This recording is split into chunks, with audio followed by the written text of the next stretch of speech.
सभी को जय भीम, नमो बुद्धाय। मैं वीरेंद्र सिंह एसएम न्यूज की तरफ से आपका स्वागत करता हूं।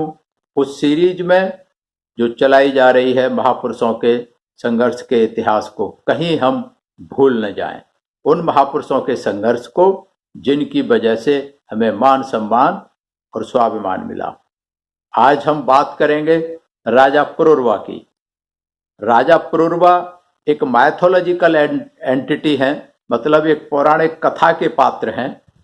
और वेदों के अनुसार राजा पुरुरवा की माता का नाम इला था, जो मनु की पुत्री थी, और उनके पिता का नाम बुद्ध था, जो चंद्रमा के पुत्र थे। महाभारत के अनुसार माता और पिता दोनों ही इला थे, क्योंकि इला में स्त्री और पुरुष दोनों के गुण थे। तो कौन सी बात सही है, हम इस बात पे नहीं जाना चाहते। मैं जो लिखा है वेदों में, पुराणों में, जो अभी अवेलेबल है, उसके अनुसार बात कर रहा हूं। राजा पुरुरवा इला वंश के पहले चंद्रवंशी राजा थे, जो पूरी पृथ्वी के मालिक थे। पूरी पृथ्वी पर इनका राज था। पुरुरवा असुर जो थे पुरुरवा के अनुयायी थे, और जो देवता लोग थे वो भी इनके मित्र थे। ये माइथोलॉजिकल एंटिटी है और ये ब्रह्मांड के बीच में कहीं रहते थे वेदों के अनुसार। लेकिन पुराणों के अनुसार पुरुरवा प्रयाग, जो आज इलाहाबाद के नाम से जाना जाता है, प्रयाग से अपना राजकाज चलाते थे। और इन्होंने 100 अश्वमेध यज्ञ अपने समय में किए थे। अश्वमेध यज्ञ करना एक बहुत बड़ी बात होती थी। चक्रवर्ती सम्राट माना जाता था जो अश्वमेध यज्ञ करता था, एक स्टेटस संबल होता था। तो इससे ये प्रतीत होता है कि उस समय पुरुरवा बहुत बड़े, बहुत महान, बहुत पराक्रमी राजा रहे होंगे। इला वंश का तीसरा राजा नहुषा था, जो नाग जाति का था। जो अभी लिखा हुआ है, जो नाग जाति कहीं ना कहीं इस देश के मूल निवासियों से संबंध रखती है। तो इस इला वंश का तीसरा राजा, मतलब पुरुरवा के बाद तीसरा जो राजा हुआ नहुषा, वो नाग जाति का था। और शुक्राचार्य का नाम सुना होगा आपने। शुक्राचार्य की बेटी देवयानी इला वंश के चौथे राजा ययाति की पत्नी थी।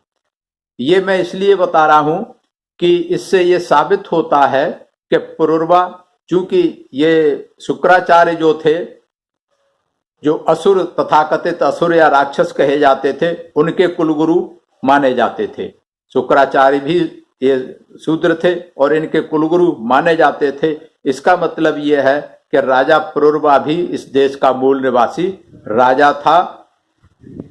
और कहानी शुरू होती है पुरुरवा की उर्वशी के साथ प्रेम प्रसंग की। उर्वशी एक बार पृथ्वी लोक पर, स्वर्ग लोक पर रहते रहते बोर हो गई। तो उसने सोचा कि वही पृथ्वी लोक पर घूम करके आते हैं। तो जब उर्वशी पृथ्वी लोक पर आती है, तो जब वापस जा रही होती है, तो रास्ते में कुछ राक्षस, एक राक्षस उसका पीछा करता है। तो परेशान होती है।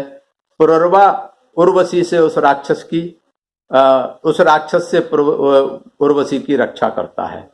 वहां दोनों की मुलाकात होती है, संपर्क होता है, और उर्वशी पुरुरवा के प्रेम पास में पड़ जाती है।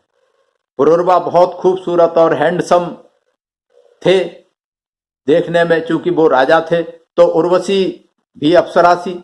स्वर्ग की, जो इंद्रलोक की जो थी, सबसे खूबसूरत अप्सराओं में मानी जाती थी उर्वशी। तो उर्वशी उससे शादी कर लेती है, शादी करके रह जाती है। और शादी में उसने 2 शर्तें रखी थी उर्वशी ने।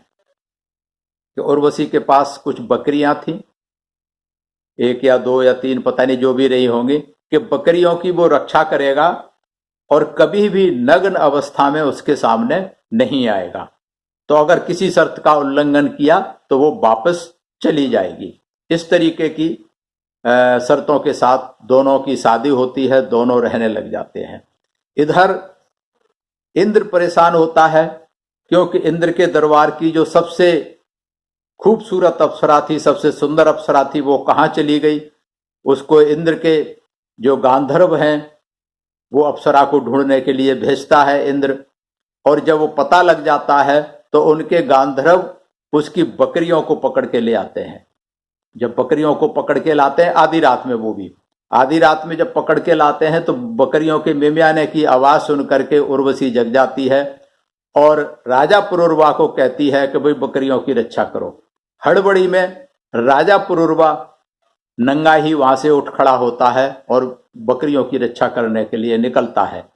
तो जब नंगा राजा को साथ होता है तो उसकी शर्त का उल्लंघन होता है और उर्वशी उसी समय उसे छोड़ करके चली जाती है।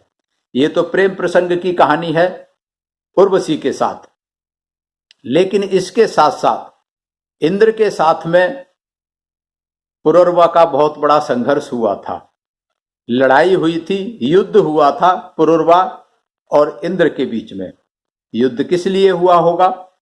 युद्ध क्योंकि पुरुरवा इस देश का मूल निवासी राजा था और वो वेद मंत्र धर्म शास्त्र के अंधविश्वासों में विश्वास नहीं रखता था, उनको मानने के लिए तैयार नहीं था। तो इस बात को लेकर के संग्राम हुआ होगा। और दूसरा उर्वशी को लेकर के भी, क्योंकि उर्वशी इंद्र के दरबार की सबसे सुंदर अप्सरा थी, वो चली गई तो शायद इंद्र के मान सम्मान को ठेस लगी होगी कि उसकी अप्सरा इस देश के एक मूल निवासी इंडियन नेटिव ट्राइब के साथ में क्यों चली गई। तो इन कारण ये रहा होगा। तो इन दोनों में भारी जो है संग्राम होता है और संग्राम होने में राजा पुरुरवा की अपनी बलि चढ़ा दी जाती है। राजा पुरुरवा शहीद हो जाते हैं, अपनी आहुति दे देते हैं, लेकिन इनके आगे सरेंडर नहीं करते, बहादुरी से लड़ते हुए और वो शहीद हो जाते हैं। मैं इसको इस आधार पर कह रहा हूं कि 1995 में दिल्ली के तालकटोरा स्टेडियम में एक बहुत बड़ा उत्तर प्रदेश सरकार का एक प्रोग्राम हुआ था। वहां उत्तर प्रदेश के सरकार के जो नाट्य अकादमी के सदस्य थे, उन्होंने पुरुरवा के नाम से एक नाटक प्रस्तुत किया था। नाटक में ये सारी चीज दिखाई गई थी कि किस तरीके से पुरुरवा इंद्र की जो प्रशासनिक शक्ति होती है, इंद्र के जो वो राज होता है, उसको डिफाई करता है, उसको मानने से इनकार करता है। उस समय की जो अंधविश्वास और मंत्र और जो होते थे, उन सब पर जो है वो उनको मानने के लिए तैयार नहीं होता। तो इतना संघर्ष हुआ था, संघर्ष करके दिखाया था। तो अकेला वो लड़ते लड़ते उसको भी घेर लिया था बहुत सारे लोगों ने धोखे से, और उसको छल कपट से उसको मार दिया था। ये पुरुरवा की कहानी है।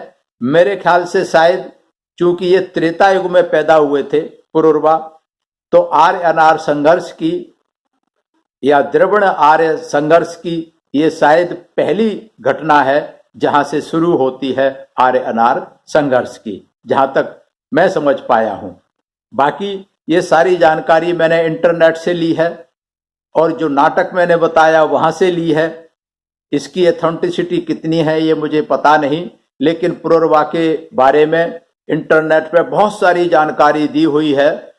बहुत लंबा इसका इतिहास दिया हुआ है पुरुरवा के पूरे पूर्वजों के बारे में और आगे बच्चों के बारे में। पुरुरवा के 6 पुत्र थे और 6 के बारे में उन्होंने दिया हुआ है, बहुत कुछ दिया हुआ है। वो सारा मैं जरूरत नहीं समझता उसको दिखाने की, बताने की। और कहीं न कहीं से वो जो कौरव और पांडव वंश थे वो भी उसके वंशज से जोड़ा गया है। कहाँ तक सही है, कहाँ तक पुराणों में कुछ अलग कथाएं हैं, वेदों में कुछ अलग कथाएं हैं, महाभारत में कुछ अलग कथाएं हैं। पुरुरवा को लेकर के अलग अलग विचार हैं, अलग अलग कथाएं हैं। कौन सी कथा सत्य है मैं कह नहीं सकता, कौन सी कथा तथ्यात्मक है मैं कह नहीं सकता। जितनी मुझे जानकारी मिली, जो मुझे लगा हमें बतानी चाहिए, हमारे समाज को बतानी चाहिए, तो उसके लिए मैंने ये छोटा सा रेफरेंस लिया है। और इसके आगे हम अब चलते रहेंगे इतिहास की तरफ। आगे कैसे कैसे कहाँ संघर्ष हुए, किस तरीके से हुए, इस कहानी को आगे बढ़ाते रहेंगे। आज मैं यही अपना विराम देता हूँ। आज के लिए बस इतना ही। मैं नमन करता हूँ राजा पुरुरवा को, जिसने इनकी दास्ता को स्वीकार करने से मना कर दिया आर्यों की, और अपने आप को संघर्ष में अपनी आहुति दे दी। तो मैं नमन करता हूं और मैं सभी दर्शकों से निवेदन करता हूं कि पुनर्वाह की जानकारी जहां से भी हो सकती है आप लोग भी करें और लोगों को बताने का कष्ट करें। और अगर आपको ये प्रोग्राम ठीक लग रहा है, कहीं हम भूल न जाएं इन महापुरुषों के इतिहास को, तो एसएम न्यूज को अवश्य सब्सक्राइब करें, इसको लाइक करें और जन जन तक पहुंचाने का काम करें। सभी का धन्यवाद। जय भीम, जय पुनर्वाह।